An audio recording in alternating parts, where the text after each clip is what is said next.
Bienvenue à la confrontation des idées. Aujourd'hui, on se penche sur un sujet qui est vraiment au cœur des tensions énergétiques en Europe, les stratégies, disons-le, radicalement opposées de la France et de l'Allemagne. Une analyse très récente de l'ingénieur Giuseppe Zolino a mis en lumière un contraste saisissant, presque caricatural. Au fond, la question qu'on doit se poser, c'est la suivante. Un système électrique qui mise tout sur les renouvelables intermittents, comme le modèle allemand, est-ce que c'est une voie réaliste, soutenable, ou est-ce qu'une base d'énergie pilotable et bas carbone, comme le nucléaire français, reste absolument indispensable? C'est exactement ça, la question. Et au cours de notre discussion, je défendrai l'idée que le modèle allemand, même avec ses difficultés actuelles, eh bien, c'est un investissement dans un système d'avenir, un système plus résilient, plus flexible, et je soutiendrai que le modèle nucléaire français, lui, fait face à des vulnérabilités critiques et à des coûts futurs qu'on a tendance à sous-estimer. De mon côté, je soutiendrai que les chiffres, justement, parlent d'eux-mêmes. Le modèle français centré sur sa base nucléaire offre une voie qui est non seulement plus sûre, plus efficace, mais aussi économiquement plus rationnelle pour une décarbonation profonde. L'approche allemande, elle, se heurte à des obstacles physiques qui semblent, pour l'instant en tout cas, insurmontables. Pour moi, le point de départ, c'est ce chiffre qui frappe tout de suite dans l'analyse de Zolino. Lors des jours étudiés, quand il n'y avait ni vent ni soleil, l'intensité carbone de l'électricité allemande a atteint 540 grammes de CO2 par kilowattheure. 540. Pour donner une idée, c'est quasiment le niveau d'une centrale à gaz qui tournera à plein régime. Au même moment, la France était à 27 grammes. 27. L'écart il est abyssal. Ce n'est pas une anomalie, c'est la conséquence directe de l'intermittence. Malgré une capacité installée colossale d'éolien et de solaire, quand la météo n'est pas là, l'Allemagne n'a pas d'autre choix que de se tourner vers son charbon et son gaz. Le défi du stockage pour combler ça est immense. On parle de 2500 gigawattheures de capacité nécessaire. C'est un volume de stockage gigantesque, dont le coût se chiffrerait en centaines de milliards d'euros. En face, le parc nucléaire français, lui, a fourni une production stable, prévisible et massivement décarbonée, ce qui a même permis à la France d'être le premier exportateur net d'électricité en Europe en 2024. C'est bien la preuve d'un modèle robuste. Ce chiffre de 540 grammes est frappant, je vous l'accorde, bien sûr. Mais le présenter comme la preuve de l'échec du modèle allemand, c'est regarder la situation par le petit bout de la lorgnette, non? C'est une photo à un instant T d'un système qui est en pleine transition.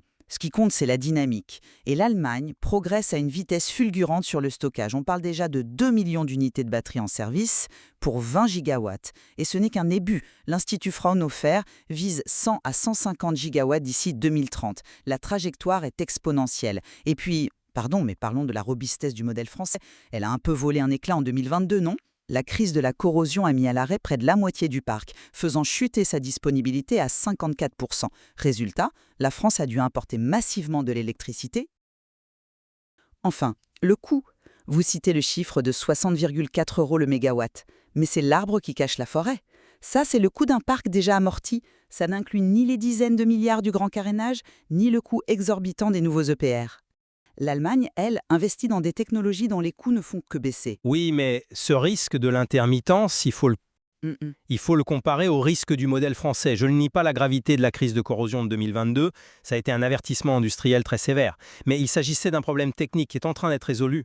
Le risque de l'intermittence, lui, il n'est pas technique, il est physique. Il est permanent, on ne le résout pas, on le gère à un coût qui est, lui, exorbitant. Ces fameux 540 grammes CO2 par kilowattheure, ce n'est pas un incident, c'est le fonctionnement normal du système allemand quand il n'y a ni vent ni soleil. D'ailleurs, pour compenser, l'Allemagne est devenue importatrice nette en 2024. Et d'où vient cette électricité? Souvent du nucléaire français. Le système allemand ne survit que grâce à la stabilité de ses voisins. Voilà tout. Alors là, je ne suis pas d'accord avec cette analyse du risque.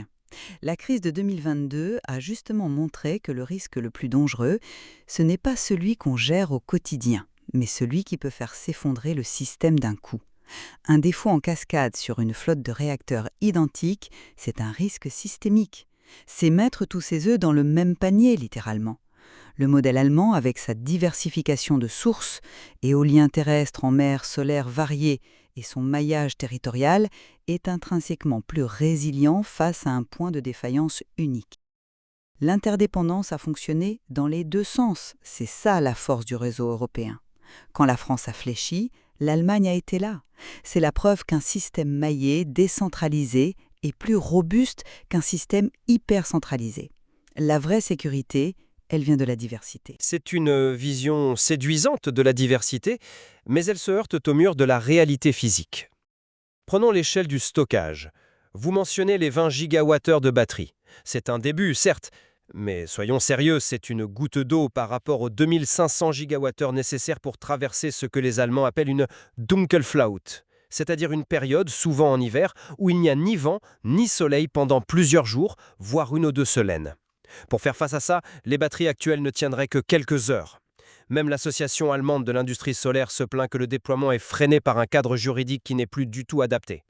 La seule solution de stockage de masse, l'hydrogène vert, reste une technologie lointaine, au rendement faible et au coût prohibitif. Je crois qu'on ne voit pas du tout le problème de la même manière.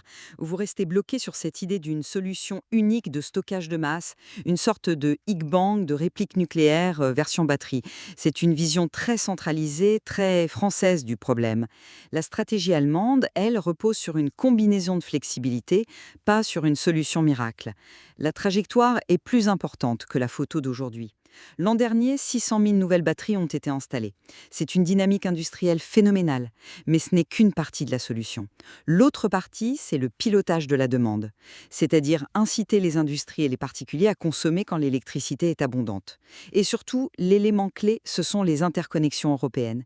Chaque nouvelle ligne à haute tension réduit le besoin de stockage national. Pourquoi ? Parce qu'il est très rare qu'il n'y ait ni vent ni soleil partout en Europe en même temps. En mutualisant les productions à l'échelle du continent, on lisse l'intermittence. C'est une approche bien plus systémique. Une approche systémique qui, dans les faits, rend le système dépendant de la météo à une échelle continentale. Revenons à l'économie, au concret. Le coût de production du nucléaire historique français, que la CRE évalue à 60,4 € mégawattheure, offre un avantage compétitif majeur. Il donne une visibilité et une stabilité à long terme à notre industrie. Et il la protège de la volatilité extrême des prix du gaz qui, on l'a bien vu en 2022, dicte les prix sur le marché européen dès qu'il y a une tension. Cette capacité à produire une électricité bon marché et stable, c'est un atout stratégique absolument inestimable. Alors là, je ne suis vraiment, mais alors vraiment pas d'accord. Ce chiffre de 60 €, c'est un mirage économique. Il représente le coût d'exploitation d'un parc qui a été payé par les générations précédentes. C'est regarder dans le rétroviseur. Le vrai coût, c'est celui qui est devant nous. Et il est vertigineux. D'abord, le grand carénage. Ce sont des dizaines de milliards d'euros pour prolonger la vie de réacteurs. Ensuite, le démantèlement, une facture colossale. Et enfin, et surtout, le coût des nouveaux EPR. Tous les experts le disent, ils sont très chers à financer. On parle de plus de 100 ou 150 € le mégawatt. L'Allemagne, elle, en investissant dans le solaire, l'éolien, les batteries, parie sur la loi de Wright, des technologies dont les coûts diminuent de manière prévisible. C'est un pari sur une trajectoire économique bien plus soutenable à long terme. Bon, à mon sens, cette discussion ne fait que confirmer le point de départ. L'ambition renouvelable de l'Allemagne est immense, mais elle se heurte encore et toujours à l'équation non résolue de l'intermittence. Et cette impasse la maintient dépendante des énergies fossiles, avec l'impact carbone qu'on a vu. Le modèle français, malgré ses défis que je ne nie pas, continue de fournir l'essentiel, une production électrique bas carbone, massive, pilotable et souveraine. C'est un socle de stabilité irremplaçable. Je pense au contraire que cet échange montre que la stratégie allemande est un chantier. Un chantier complexe, oui, mais un chantier d'avenir. C'est un investissement dans un système qui sera plus décentralisé, plus flexible. En face, le modèle français, performant aujourd'hui grâce aux décisions d'hier, est confronté à des risques existentiels. Le vieillissement en bloc de son parc, la concentration du risque et des coûts futurs exorbitants. Aucune des deux solutions n'est parfaite, c'est évident. Mais l'une est tournée vers un nouveau paradigme, tandis que l'autre tente de prolonger un modèle du XXe siècle. En fin de compte, ce sont bien deux philosophies distinctes du risque, de l'innovation et de l'avenir qui s'affrontent ici. Absolument. Et leur confrontation, mais aussi leur coexistence forcée, nous oblige à reconnaître la profonde interdépendance de nos systèmes en Europe. Isoler le débat à l'échelle nationale n'a plus beaucoup de sens. L'atteinte de la neutralité carbone pour le continent exigera sans doute une forme de convergence, une hybridation, qui saura combiner la stabilité du pilotable bas carbone avec le déploiement massif de renouvelables.